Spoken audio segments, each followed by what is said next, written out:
Flashback. Hello everyone, সবাইকে নমস্কার, আদাব। পাক্কা সপ্তাহখানেক পর রেসিপি ভিডিও নিয়ে চলে এলাম। আশা করছি সবার ভালো লাগবে। রেসিপিটা অনেক ইউনিক, জানি না খেয়েছেন কি না। গাঁদা ফুলের পাকোড়া। আমরা কিন্তু বক ফুলের পকোড়া, কাঞ্চন ফুলের পকোড়া খাই। গাঁদা ফুলের পাকোড়াটা খাই কারণ শীতকালীন গাঁদা ফুলটা অনেক বেশি টেস্টি হয়। তো কয়েকটা গাঁদা ফুল আমি ভিতরের যে গোড়াটা ছিল সবুজ পেছনের, সেটা ফেলে দিয়েছি। এবার সবগুলো পাপড়িকে আমি একসাথে ঝুরঝুরা করে নিলাম।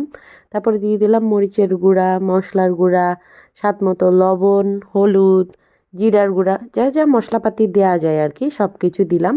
তারপরে দিয়ে দিলাম এখন একটু বেসন, তারপরে অ্যাড করব একটু ময়দা, তারপরে দিব একটু চালের গুঁড়া, তারপরে সামান্য একটু বেকিং পাউডার। সব কিছু একসাথে দিয়ে খুব ভালো করে আমি মিক্স করে নিব।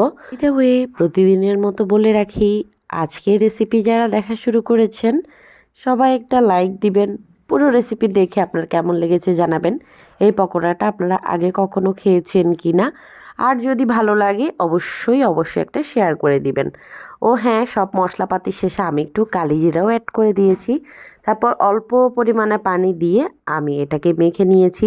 এটা কিন্তু ঢেলঢেলা করা যাবে না। তারপর বড়াটা ভাজতে যাব, ওই মুহূর্তে মনে পড়লো আমি পেঁয়াজ কুচি, কাঁচামরিচ কুচি অ্যাড করতে ভুলে গেছি। ধনেপাতা থাকলে আপনারা একটু ধনেপাতাও কিন্তু দিতে পারেন। আমার কাছে ধনেপাতা ছিল না, তাই দেয়া হয়নি।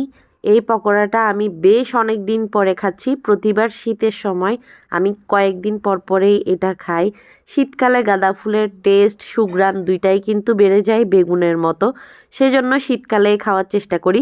আর শীতকালে কিন্তু গাঁদা ফুলগুলো অনেক বড় বড় হয়ে ফুটে। সে যাই হোক, তেলটা গরম করে বড়াগুলোকে চ্যাপটা চ্যাপটা করে সবগুলো বড়া তেলের উপর ছেড়ে দিচ্ছি।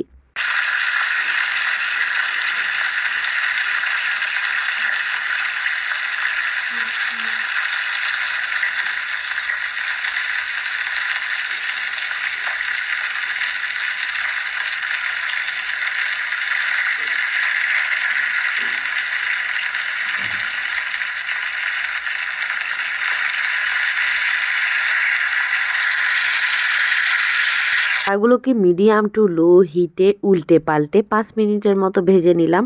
আর গরম গরম সস দিয়ে খেতে বসে গেলাম। অনেকে হয়তো বিশ্বাস করবেন না এই ফুলের বড়া খাওয়া যায়। দেখেন আমি আপনাদেরকে খেয়ে দেখাচ্ছি। তো আজকের রেসিপি এ পর্যন্তই, আপনারা অবশ্যই ট্রাই করবেন। 2 মিনিটেই পুরো প্লেট যদি খালি হয়ে না যায় আমার এই রেসিপি ভিডিও ডিলিট করে দিব, কথা দিলাম।